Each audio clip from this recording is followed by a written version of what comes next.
Are we live or not? Are we working? Hoping I don't have internet problems tonight. It looks like I might not. We'll see.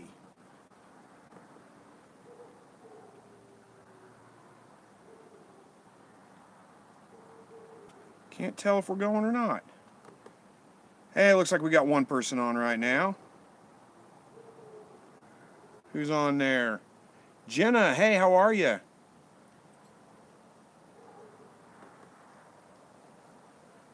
All right, give me a second here to get the chat all set up here, so hopefully I can follow it, and then we'll be good to go.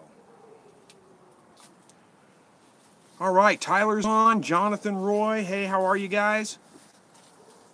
Doing awesome, good, glad to hear it. DT Quail and Rabbitry and PC Lockhart, hello to you guys. Who else we got in here? The chat's popping up now, so hopefully I'll be able to find it. Michelle, hey, how are you? And Walt is on tonight, good to see you. 60 degrees, huh? Well, it was 60 degrees here today, Walt. I know, crazy. Last week we had like 3 inches of snow. It was -3, -4 degrees.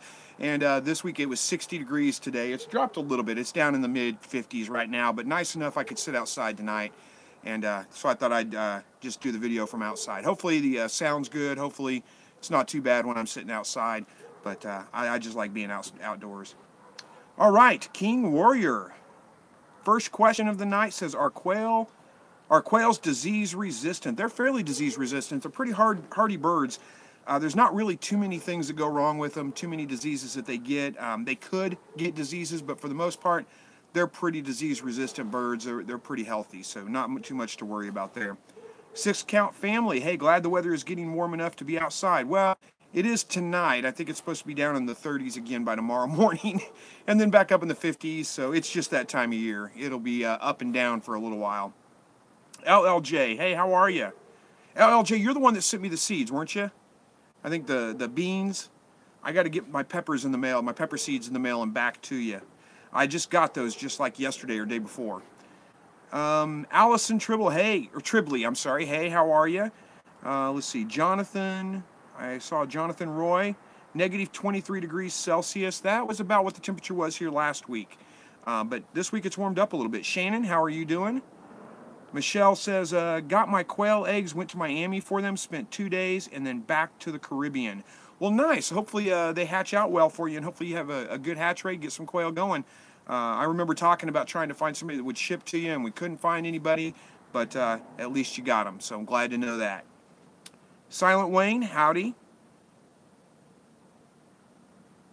Weather Dude is guessing 78 this week, Walt.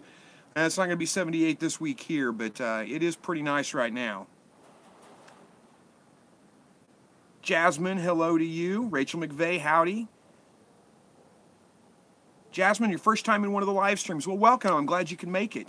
If you guys are new here to the live stream, I pretty much let the chat dictate the way the stream's going to go.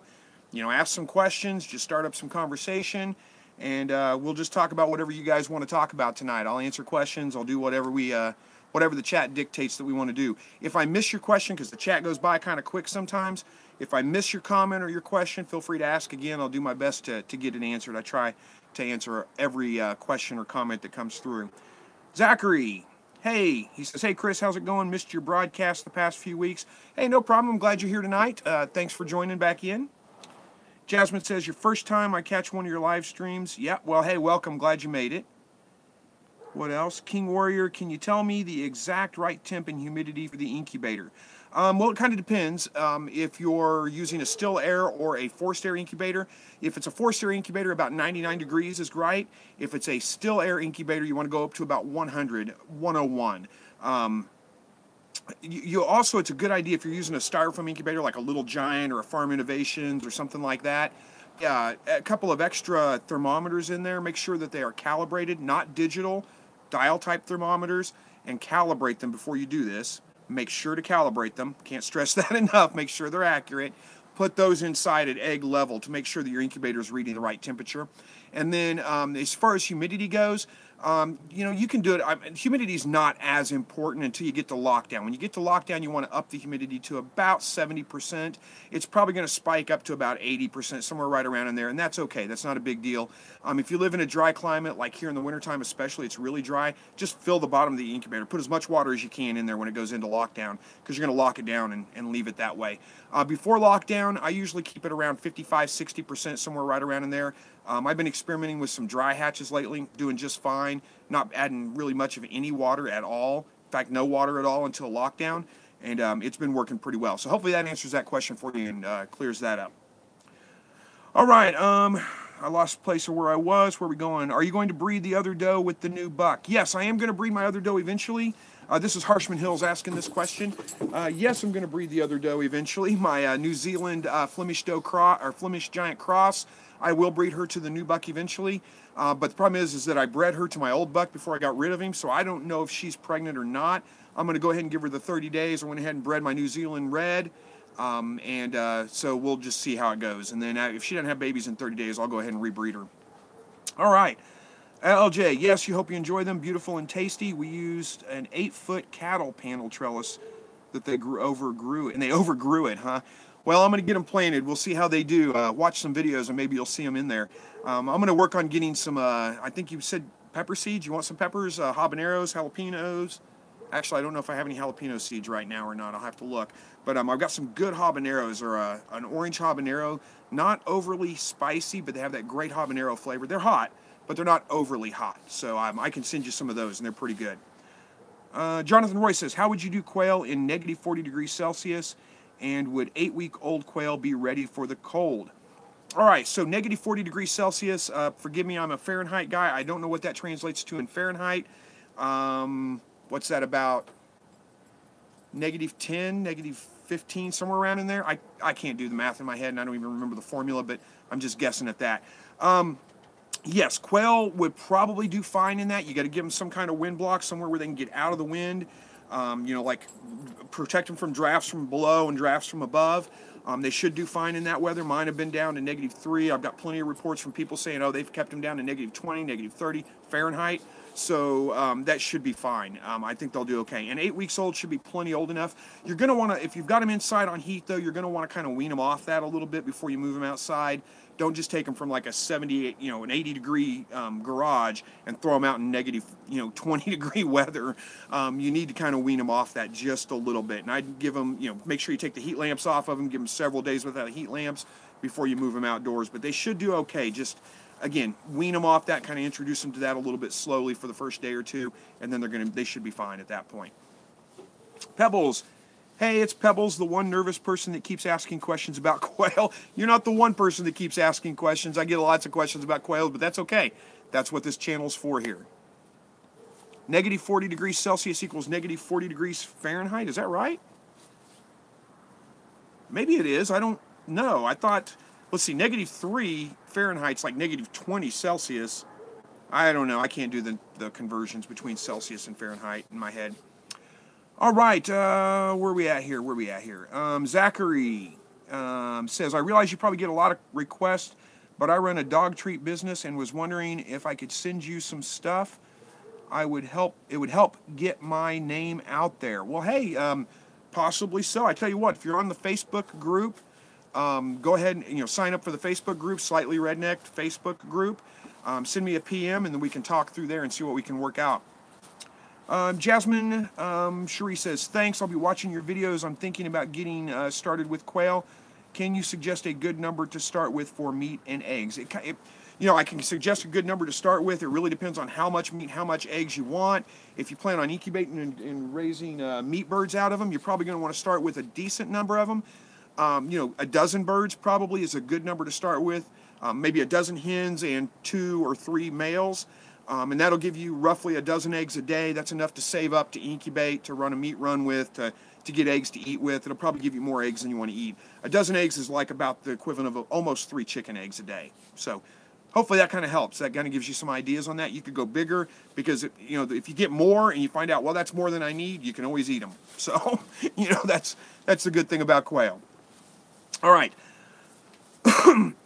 PT Jeff says, do the quail spend 4W in brooder, then 2W in coop before harvest. I'm not. Oh, 4 weeks in the brooder, then 2 weeks in the coop before harvesting.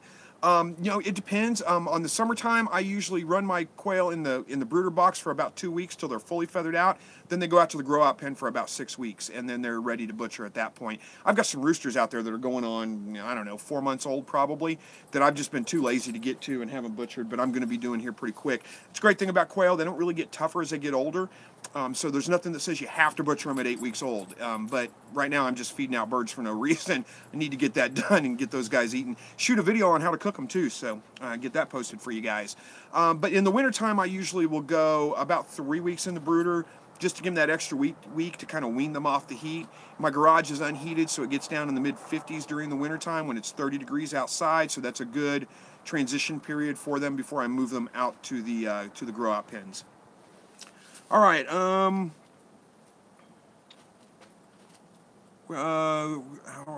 okay, what do we got here? Michelle says, how are your ducks? I don't have any ducks yet. It's something I'm thinking about getting and wanting to do, but just don't have any just yet. If I get some, I will sure let you know. Or you're not asking me, maybe. You're asking somebody else, possibly. I'm not sure. Unemployable, thanks for answering my question on Facebook. Hey, no problem. Thanks for posting a question. Thanks for being, keeping that forum going, or that group going, because I'm not very good at posting in Facebook and keeping it going. So it's great to have people like you in there posting things and keeping it going. All right, what else we got here?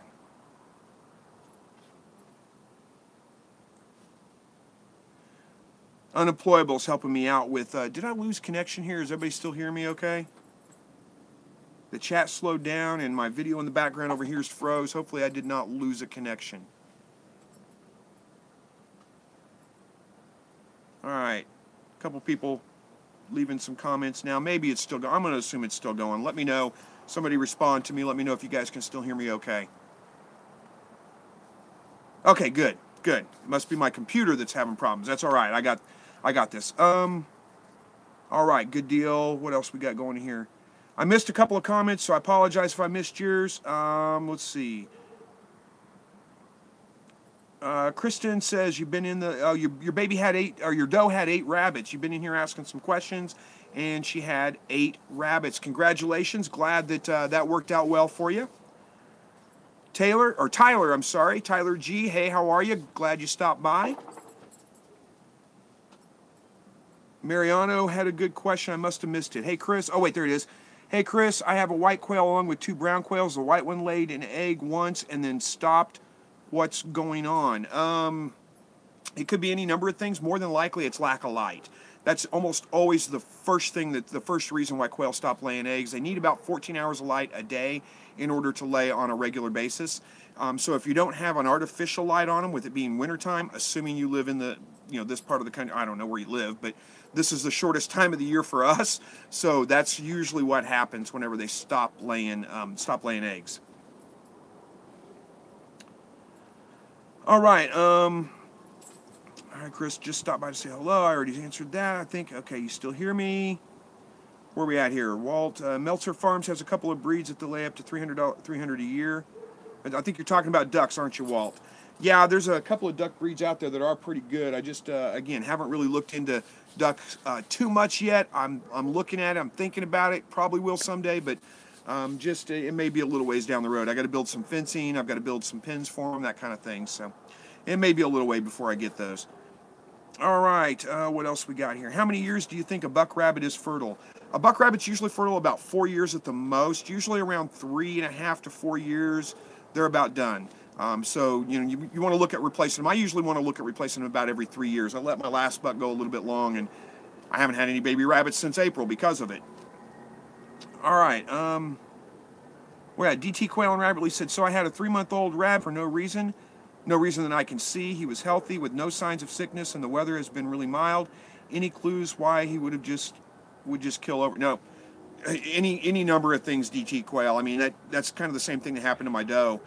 She may have been older. I don't really know how old she was because when I got her, she was full grown. But a lot of times I find that's what happens with rabbits. They're fine, and then all of a sudden they just die for no apparent reason. Sometimes you just never know. I try not to stress about it too much, as long as as long as you don't have a rabbit that was like sick, like sneezing, you know, had white spots on the liver or something like that, I usually don't worry about it. Just let it go. That's just the life of raising animals. Sometimes they're going to die for no apparent reason. All right, Joanne. Boy, that's a name. You tried the cat food, huh? I'm not sure what that means, the cat food, but okay.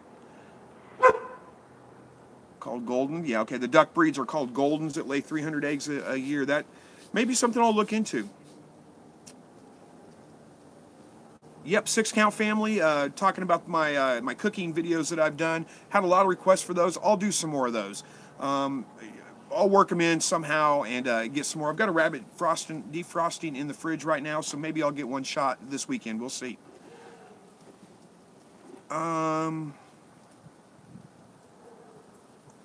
Singleman says, I think I've learned enough great tips to try quail again this spring. Thanks. Hey, I'm glad that my videos are proven helpful for you. Hopefully it works out well for you. I remember you saying that you've had no luck with raising quail whatsoever, but hey, try again because don't look at it as failure, look at it as a learning experience. That's what I usually do. You're going to make mistakes from time to time as long as you learn from them. It's just experience. It's not a failure. You're going to do fine, I'm sure. Caleb says Khaki Campbell's is a duck breed that lays like gangbusters. Yeah, I've heard good things about Khaki Campbell's too. Bike and Dobie Mama, I think I'm pronouncing your name right, says, hi Chris, have you tried ground? Have I tried ground? Oh, you mean, have I tried ground rabbit? Yes, I have ground rabbit before. I've made sausage out of it. I may do some videos on that as well. Zachary Plass says, I just bought a buck rabbit, 1.5 years old, but he was with the guy before me the whole time. He is still nervous around me and won't breed. Is there anything I can do to get him to breed? Generally, Zachary, if a buck won't breed, it's usually because they're overweight. So if he's been overly fed, you might cut back on his feed a little bit. Just feed him as much as he'll eat within 24 hours, no more. And then I don't know why my dog likes to tear things up when I'm on a video, but he does. Hang on a minute, guys. I got to yell at the dog. Max, get off there. Leave it. Come on. Good boy. All right. So what was I saying? Oh, yeah. You might wean him off the feed for just a little bit, or reduce the feed a little bit, not wean him off completely, and let him try to lose some weight, and that's usually going to encourage him to be a little bit better at breeding. I've never really had a buck that was so nervous around me that it wouldn't breed a female. But if that's the case, then if it is just nervousness that's causing it, then try bringing out some treats every day whenever you go to see the rabbit, get him used to you a little bit more, and that might help with that too. All right, where are we at here? Love the rabbits. They're cool. Well, thank you so much. I like my rabbits too. All right, Khaki Campbell are rated at 250 a year. Well, you know, 250 eggs a year is nothing to be too upset about. That would be good. Pebbles says, what wattage and kind of bulb do you think I should use for a Tupperware in use as a brooder? Should I have the lid on it to keep the heat in, or do you think I can have the hang lamp over the chicks? Oh, I put a lid on it because otherwise when they start to get just a little bit big, they're going to jump out of the brooder box. But what I do is I just cut a section of half of it out and then staple some hardware cloth to it so there's a screen over it, keeps them in, but it gives ventilation. You don't want to seal the box. You don't want all the moisture sealed in there. You want ventilation in there. And as far as the light, I would use a 250 watt bulb. That's what I use, and then just move it further away to reduce the temperature, closer to raise the temperature. Hopefully that helps. All right, Great Falcons Creations. Howdy, I'm late, but here, good to see. Blessings to you and yours. Thank you so much. I'm glad you made it. You're not that late, 19 minutes. We're just getting going. Jasmine says, for quail, what's the ideal square footage for housing with a run? Would a 4x8 area, including house, suffice for a dozen quail? And what height? Okay, good questions. Yes, a 4x8 area would be plenty big enough for a dozen quail. If you're going to keep them on the ground, that's probably a good size. If you're going to keep them like a raised up cage, then that's way more than they need. In a raised up cage, you only need about 1 square foot per bird, and you can actually go a little bit less than that. So, a 4x8 is going to be, what's 4 times 8? 32. Am I right on that? Wait, no, that's not right. Is it 4, 16? Yeah, that's right. 32. My math skills may not be the best, but that's it. 32 square feet. So theoretically, you could put 32 birds in there. But if you're keeping them on ground level, it's going to get really, really dirty with 32 birds in there. So I would say that in a 4x8 area, you could probably keep up to about maybe 15 or 20 birds without it being just having to clean it out every single day. Hang on just a second. Max, get off there. Get out of there. No. Leave it. My dog, I tell you, he's a great dog most of the time, but I guess I'm not giving him enough attention. So, sorry about that, guys. I had to take a break for a minute. All right, where was I going with that? So, hopefully that kind of answers your question about the size of the pin. Now, as far as the height of the pin goes, you don't really want to go... Two schools of thought on this. About 18 inches is about the max that you want to go with like a raised pin or something like that, because quail, when they're spooked, they like to jump, and if they go much higher than about 18 inches, they can get a lot of momentum going. They hit the roof, they can cause neck injuries, head injuries, those kinds of things. But now, if you're going to do like a ground pin and you want to do it like 6 feet high, that's probably fine. You need to either go like 18 inches or like, probably 5-6 feet. I would say probably going on about 5 to 6 feet would be about the minimum height you'd want if you go above about 18, 19 inches. Hopefully that kind of makes sense to you, because at that height, that's about the max height that they're going to jump usually. So hopefully that helps kind of answer that question. That's one of the reasons I do raised cages. It's just easier for me. It's cleaner. I can keep more birds together. It just works well for me. But, there's nothing wrong with doing ground cages and bigger cages. Is he back in that again? No, he's tearing up something else, which is fine. Okay, where are we at? Tanya, hey, how are you? LLJ brings up a good point. Zachary, your problem with the buck not wanting to breed, are you sure it's a buck? It's not uncommon for somebody to sell a rabbit or get a rabbit that you're sure is a buck, and then, well, you already answered that question, didn't you? You're sure he's a buck. Yeah, well endowed. Yeah, pretty easy to tell on an adult rabbit, so good, you check that out.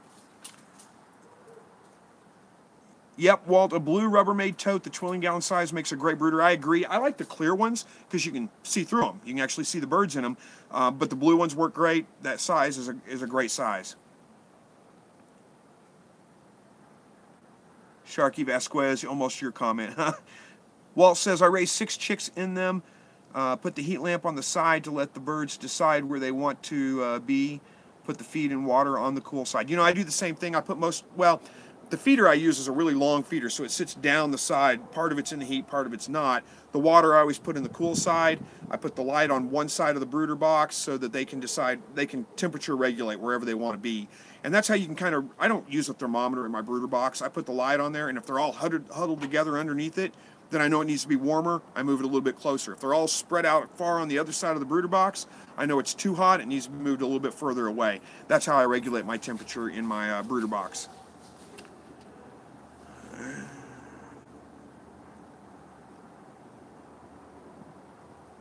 Good. You were going to go on the ground because it can reach negative 20 Celsius in the winter with the chill factor. You can do that in a raised cage too. My raised cages, I have a section that is boarded off from the rest. It's got a little doorway they can get in and out. And it is wire bottom, but I just put a large box in there for them to get in and get out of the wind. So that provides them the wind block. But going on the ground, there's nothing wrong with that. You're just going to need a taller cage. You're going to need a taller cage anyway because you're going to want to get in there. If you got them on the ground, you don't want to be crawling on your belly trying to reach in there and get eggs out and try to find them. All right, Bowhunter 6.5 says, I have a silver fox rabbit and I have one blue doe and one black buck. What's the odds of her having blue babies? I have no idea. There's no way to tell just based on that. You'd have to know the genetics of those specific rabbits, their back, history. Just because it's a blue doe doesn't mean that it doesn't have any other genetics in it that would throw some other rabbits, or just because it's a black buck doesn't mean it's only going to throw black rabbits. I believe, and I don't know well enough, I haven't studied the genetics well enough, but I believe the black is the dominant gene, but that doesn't mean he doesn't have a blue gene. So there's theoretically probably about a 25% chance, I guess it would be, that she would throw blue babies, but I don't know that for sure. You'd have to really study that a little bit more. All right, how much space do 4 or 6 quail need? Well, they need about 4 or 6 feet. So about 4 or 6 square feet. Really, 1 square foot per bird is a good general rule of thumb. You can go a little bit more than that. So if you were only going to keep 4, you could probably do that in a. I don't think you'd want to go much smaller than a 2x2 cage. That gets pretty tiny at that point. But you could keep 6 quail in a 4-foot square pen pretty comfortably. It's going to be fine.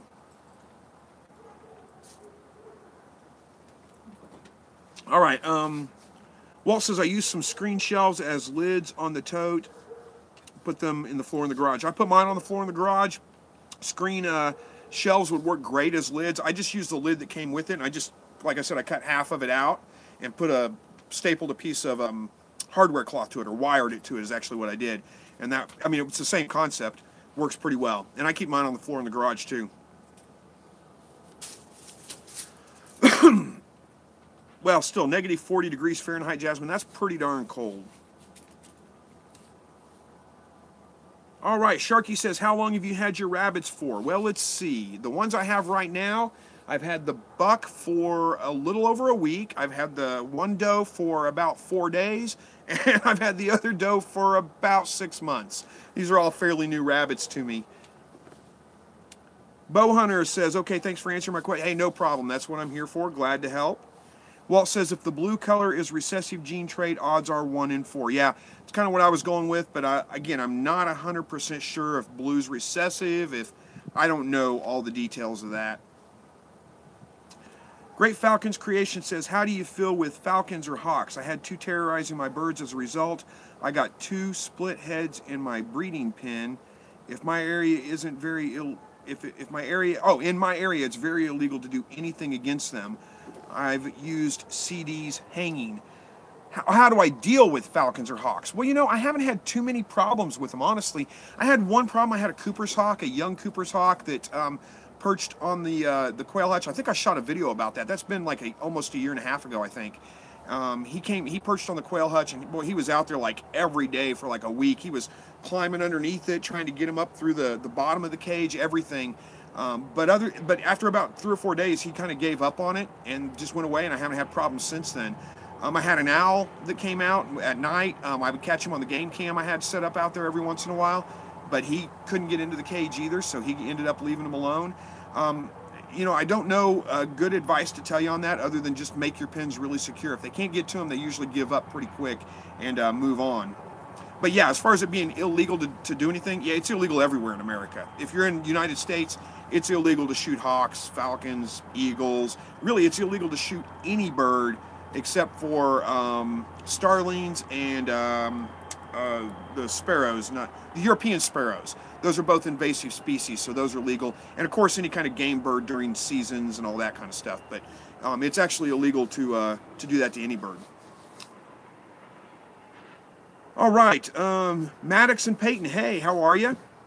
Pebbles, do quail stop laying eggs in the wintertime? Well, yes and no. I mean, they'll stop laying eggs when the light really gets down below about 14 hours a day, which it does in the wintertime. If you have artificial lighting where you can keep it at 14 hours a day, they'll continue laying. So, I mean, yeah, they'll stop laying in the wintertime unless you artificially cause them to keep laying.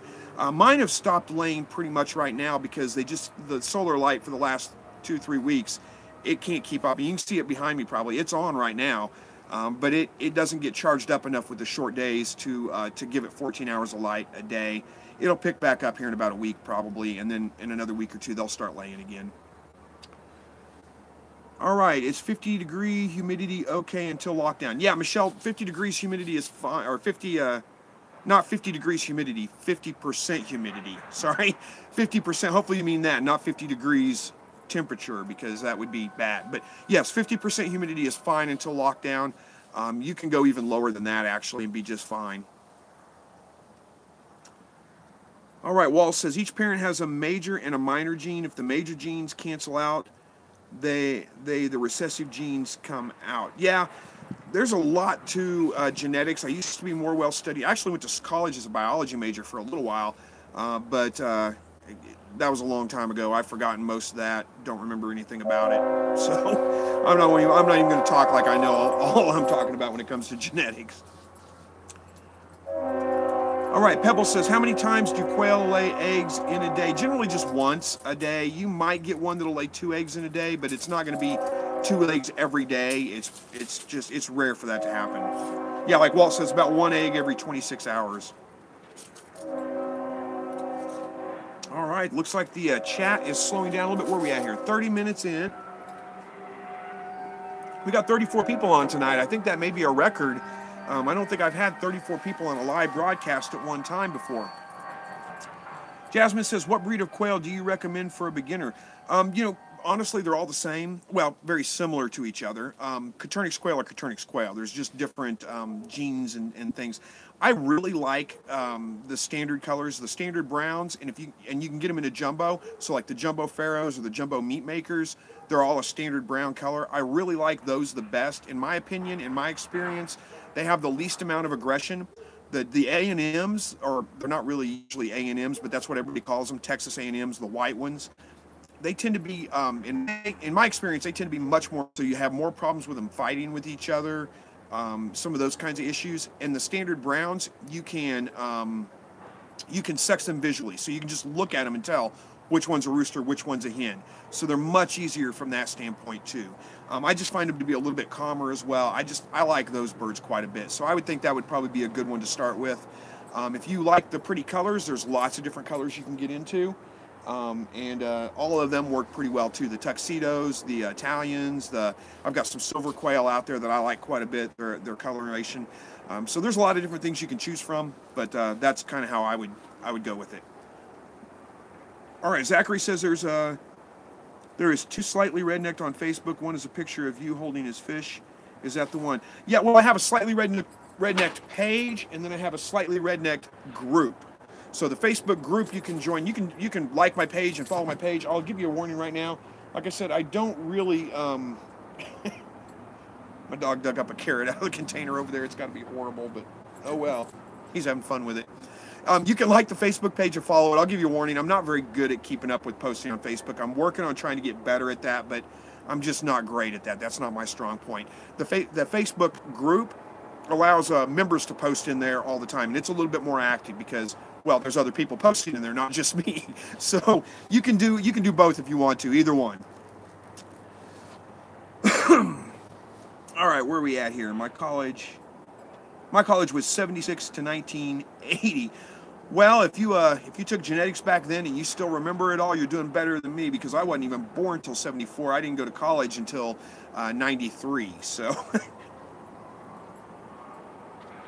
yeah, Walt Lars says avoid game bird quails for rookies. Yeah, that's a good advice, Walt, because a couple of reasons. You probably don't want bob whites. You don't want valley quail. I don't know about valleys, but I know bob whites in most places. Those are a native bird, and they're going to require a permit, like a conservation department permit, in order for you to raise them. So they're probably a good one to just stay away from. And they're a little bit more finicky. They don't lay as many eggs. They're not as easy to hatch. Coturnix is the way to go. Or Japanese quail. You'll hear them referred to that way sometimes. All right. Where are we at here? Shannon says, do you use any vitamins or electrolytes in your chick water when you're brooding? No, I don't put any vitamins or electrolytes in there. I found that they don't need them. They do just fine without them. All right. Where are we at here? LJ says, I only remember to make time for The Walking Dead and your live chat. I always learn something new here. Well, hey, thank you so much. I appreciate that.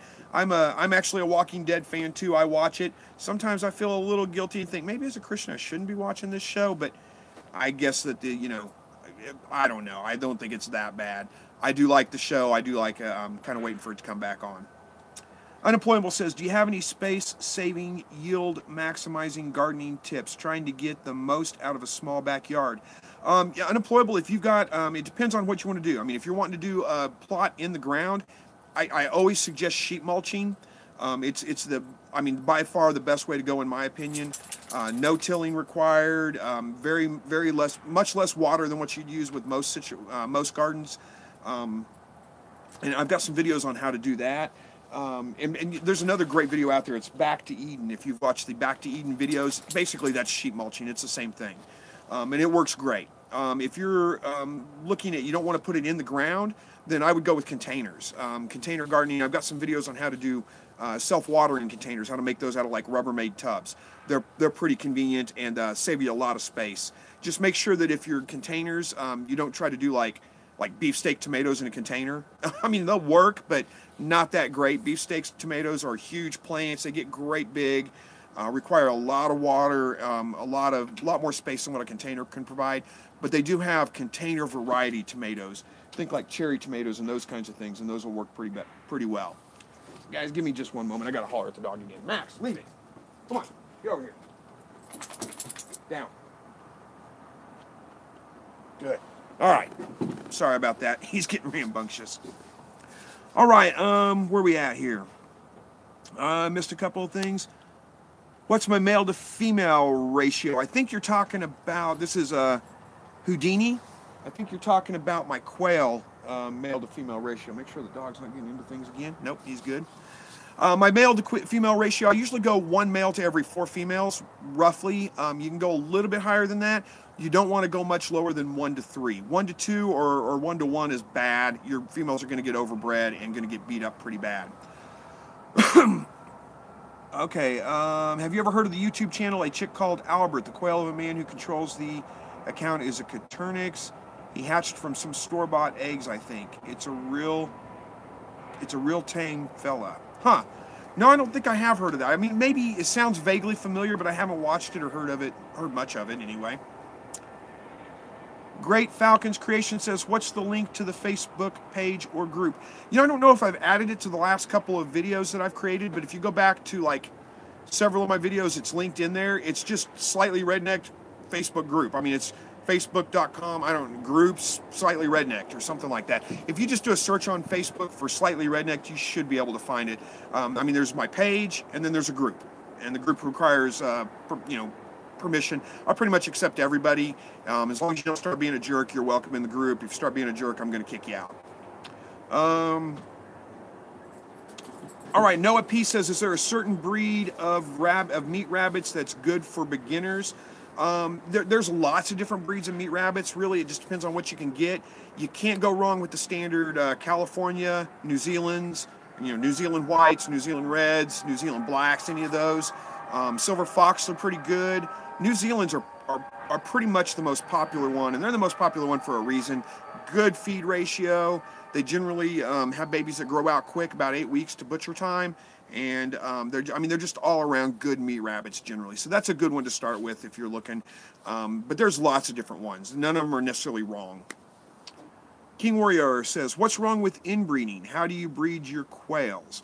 Okay, so King Warrior, you're talking about inbreeding with the quails. There's nothing wrong with that. Really, you want to, in most cases, you want to avoid breeding brother and sister, but with the quail, you have no way of knowing that. I try to bring new blood in, though, about every year and a half, somewhere around in there. I'll get some new birds, some new eggs or something like that, and bring that in and just trade out my roosters. So I don't have to worry about it too much. But actually, inbreeding or line breeding can really be a good thing in a lot of ways. It does strengthen your lines. It brings out the good traits. It can also emphasize the bad traits, though, too. So that's why I do bring new blood in every once in a while. All right, where are we at here? Zachary says, glad I'm not the only one that feels that way about watching Walking Dead. Yeah, you're probably not. There's a lot of shows. There's some shows that I've watched, and I've just had to kind of turn them off and be like, you know what? I can't watch this show. This is not... I kind of figure if, you can't let your kids watch it because of that, then it's probably not good for me to watch either. Now, within reason. I am an adult. I can separate fact from fiction and all that kind of stuff. But still, there are some things that on TV that are just clearly not appropriate for me personally to watch. All right, Walt Lars says, container garden growing in pots. Yeah, I think container gardening is great. There's a lot of things that do really well in containers. In fact, I grow my carrots in containers because we got such rocky soil around here. It's hard to grow carrots in the soil. They get all bent and weird. They do great in containers, and I find them much better in there. A lot of like sage or mint or any of those kinds of things, like sage will turn into a great big bush. Does great in a container. Mint will take over an area. So if you don't want to take it, taking over a whole area, then it's good in a container. Lots of things will grow. My peppers grow really well in containers. What I like about growing peppers in containers is peppers are actually perennial, but they can't handle the cold here. So in the wintertime, I can just bring them in, and then my peppers are still ready to go, and I take them back out in the spring. And I've had like fresh peppers in like February. It's like snow on the ground. I got fresh peppers on the vine. It's pretty nice. All right, Six Count Family says, same here. Walking Dead and Slightly Rednecked, all about being prepared and being more self-reliant. Well, hey, I'm glad I rank up there with The Walking Dead. That makes me feel good. Jasmine says, what are beginner mistakes to avoid? Beginner mistakes with quail? Let's see. I don't know that there are a lot of beginner mistakes to make. I would say don't stress about it. Don't buy into everything. I mean, you're going to ask a question about a soft egg that got laid or an egg with no shell, and everybody's going to say, oh, add calcium. You probably don't need to add calcium. That's probably just the first couple of eggs the bird laid. They're going to get over it. It's probably going to be fine. So you don't need to stress about all that kind of stuff when those kinds of things happen. Unless it's like every day or a really regular basis, it's usually nothing to worry about. Just let it go. That would be the big mistakes I would say, is that everybody tries to, something happens and they try to overcompensate for it. And then you just spend all your time worrying about every little thing that happens. You're going to notice, don't get your ratios too off. Like we've already talked about on this broadcast, don't put one male to one hen. She's going to get overbred. You're going to notice that because all the feathers on the back of her head are going to be gone, and she's probably going to have blood back there where they're just grabbing on her and picking on Max. Oh, he just let himself in the house. He shouldn't have done that, but sorry. The dog he just jumped on the door and opened it. Max, leave it. Come on. Poor dog, he is feeling lonely tonight. I'm talking to you guys instead of paying attention to him. Hopefully I answered that, Jasmine. That probably the biggest thing is a lot of people will get too many roosters to too many hens. But that's really about it. I don't know. That's about all I can think of right offhand as far as mistakes to avoid. Hopefully that helps. Walt Lars says, check out rain gutter grow buckets with Larry Hall on YouTube. It will work even in a driveway. Walt, I don't know if that's the same guy I've seen, but I've seen those rain gutter grow buckets. Those are pretty interesting. They work pretty well, too. All right, Great Falcons Creation says, I found it. I'm going to post some pictures of my new birds. Awesome. Glad to see you in there. You may have to wait till I get on there and approve you, but I'll do that probably this evening. LJ says, unemployable. Vertical gardening has been a huge success for me. I only have 0.75 an acre. Last year we grew pumpkins, cucumbers, beans, etc. on vertical PVC trellises. Interesting, LJ. I do vertical gardening too. I didn't know, in fact, like cucumbers and stuff, I didn't know people grew them any other way but vertical. That's just the way we've always grown them. I didn't know anybody did anything different. But I've never used PVC trellises. I might do that. I grow cantaloupe vertically as well. I would think pumpkins, you have to make slings for them probably to hold the fruit. I do that with my cantaloupe sometimes because they will, as they start to get pretty big, just take an old piece of t-shirt or something, tie it onto the trellis and set the fruit in it so it, kind of like a hammock, holds the fruit up so it doesn't fall off the vine before it's ripe. But yeah, lots of things you can grow vertically. Zachary Plass says, okay, I sent you a PM. I just have some questions about your dog, size, and such. It's all PM'd to you so you can check it. Okay, I'll check that out later. Sharky says, how do you get so many quail eggs? Do you breed them? How do you get so many quail eggs? Do you breed them? Yes, I do breed them, but getting that many quail eggs has nothing to do with breeding them. It's all about how much light they get. 14 hours a day of light. I like to feed them a high-protein feed, somewhere around 25% or better if I can. That does seem to help with the egg production a lot, too. Breeding them will give you fertile eggs, of course, but you're still going to get eggs whether you're breeding them or not. Second-generation breeding is bad. Grandparents to grandchildren is when problems show up. Yeah, I agree, Walt. That's why the good thing about quail is that you don't have to worry about it too much. You just switch your roosters out about once every year and a half or so, and you're usually fine. All right, Ty Stenonis. Don't let your kids jump into the quail cage and scare all the birds out into the yard. Lost one that way. Kid was having fun, though. Ty, good point. I never thought about that. Yeah, don't let your kids jump in there and scare all the quail out.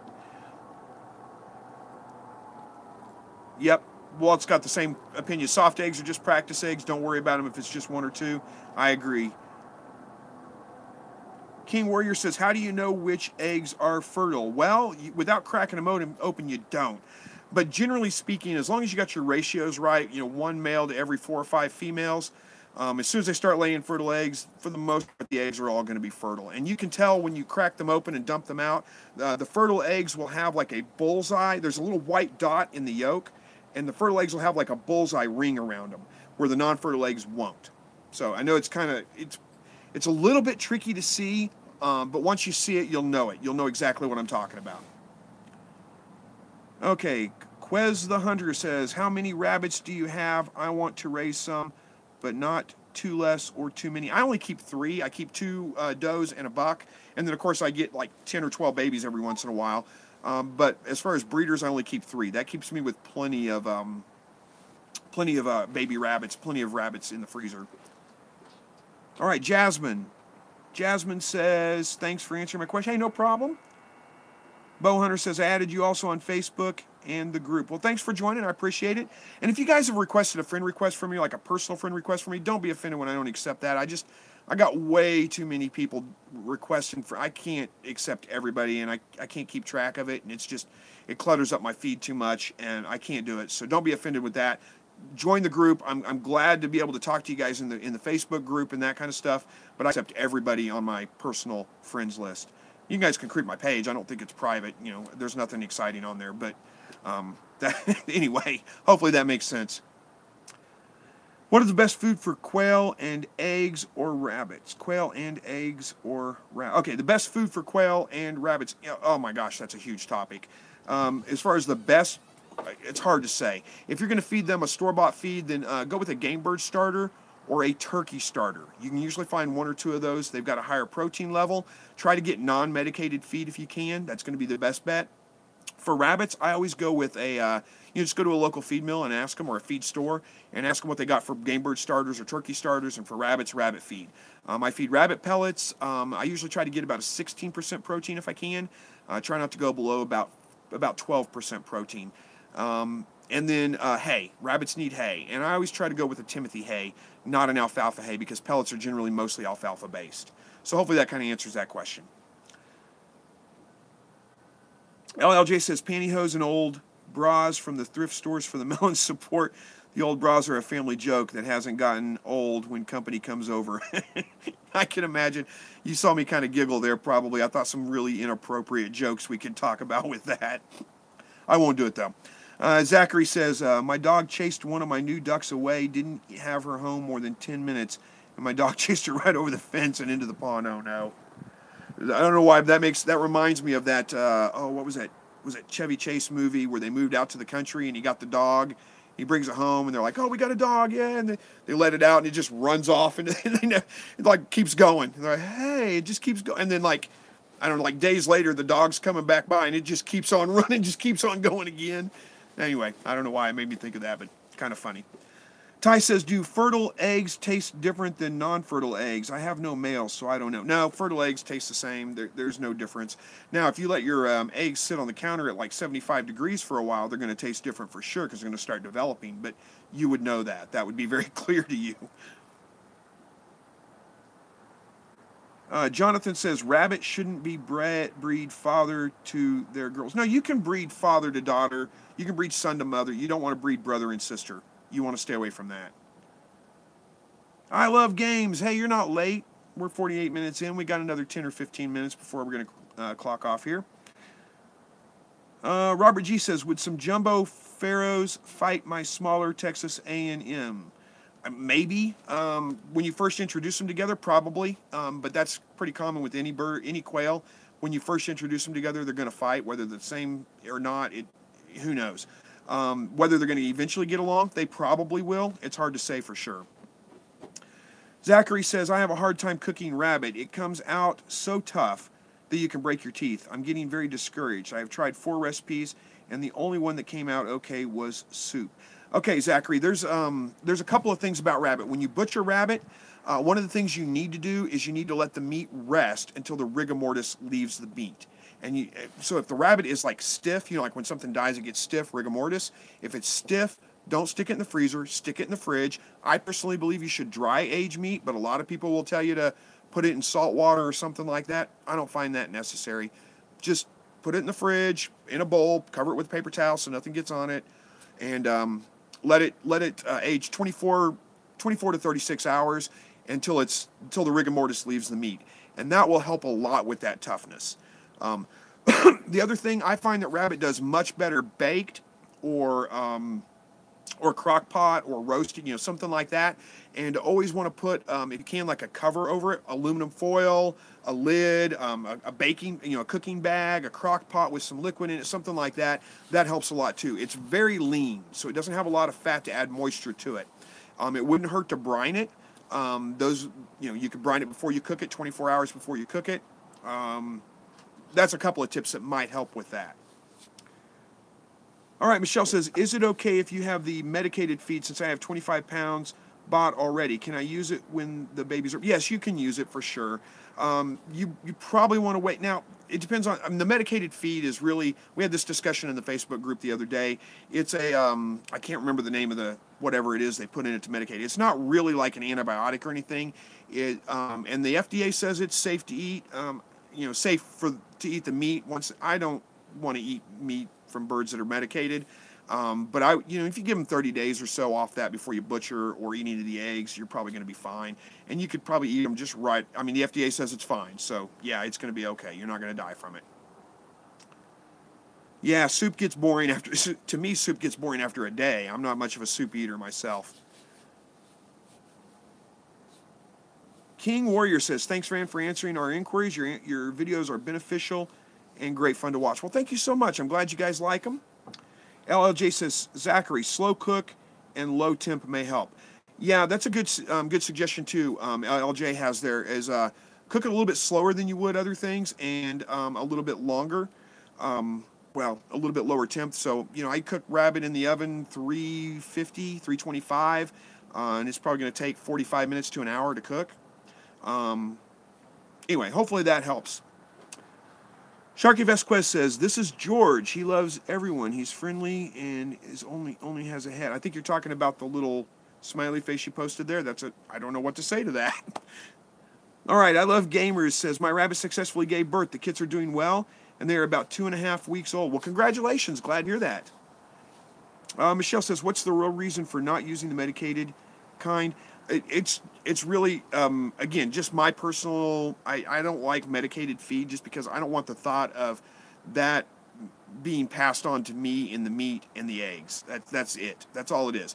Again, the FDA says it's fine, but I still just don't like the idea. That's why I don't use it. That's it. How many times does a rabbit give birth in a year? It depends on how often you breed her. They can give birth about every 30 days, or actually a little bit sooner than that if you really do intense breeding. So it kind of depends on how often you breed them. Zachary says, okay, thanks, good. Houdini, is that Houdini? Yeah, Houdini 2 wheels. As long as the quail have an enclosed shelter, are they good for extreme cold weather? Depends on what you mean by extreme cold weather. We had down to -5 last week. My quail are doing fine. I've got people that came in and said they had them down to -15, -20, and they did fine. As long as they've got a windbreak, somewhere where they can get out of the wind, they're going to do fine in that probably. All right, we're running close on time, guys, so not yet time to go, but getting close. And you guys can tell that somebody talked about the other day. I'm going to go off the comments for a section, just tell you a story real quick.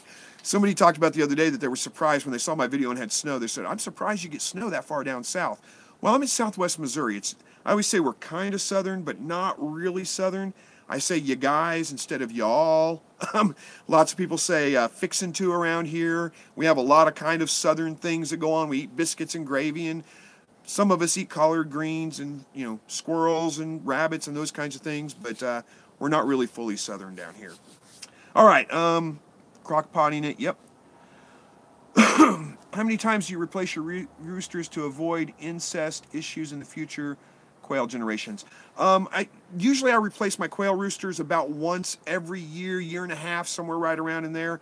I'll hatch out some eggs that I have shipped in or something like that, and I'll just keep a couple of the roosters and switch them out with the ones that I've got already. All right, DT Quail and Rabbitry says layer a baking dish with onions, place rabbit pieces on top, and season. Then cover with your favorite barbecue sauce. Cover a dish with foil and cook in the oven 325 for 5 hours. Goodness, that's a long time.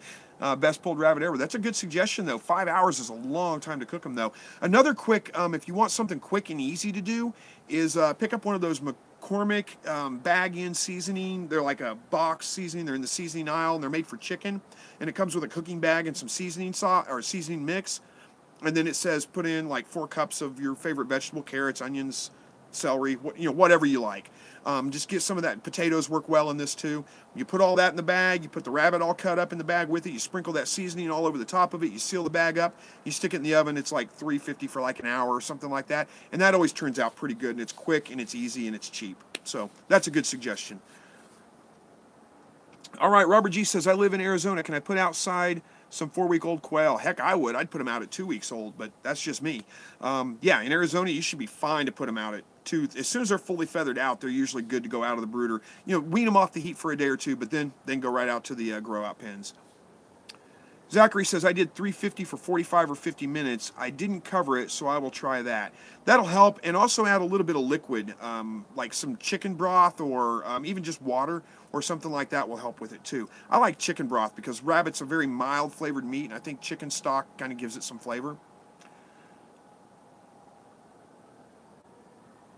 Okay, Walt's got a good comment there. Medicated feed has a low dose of antibiotic, well below medicated dosage for USDA inspected meat. Medicated feed has to be removed 7 days before slaughter. Yep. I always go I like to go like 30 days, but 7 days before, you're probably going to be fine.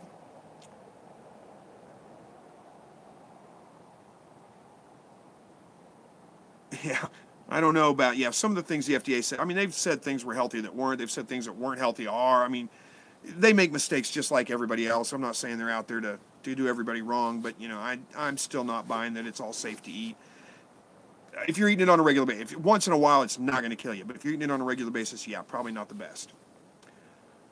All right, Jasmine says, any downside to raising quail indoors, like in a basement? Well, other than the mess, probably not. But if you're keeping I would still do them not on a flat. I would do them in a wire cage with a dropping pan underneath them.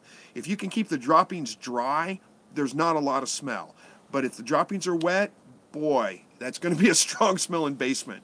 So that's the thing, is keep your, find a way to water them where you don't have a bunch of spilled water in the droppings.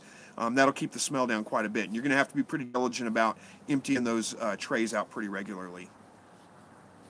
And they're going to throw feathers everywhere too. Just be prepared for that. It's going to be kind of dusty because feathers are going to go everywhere, all over the place.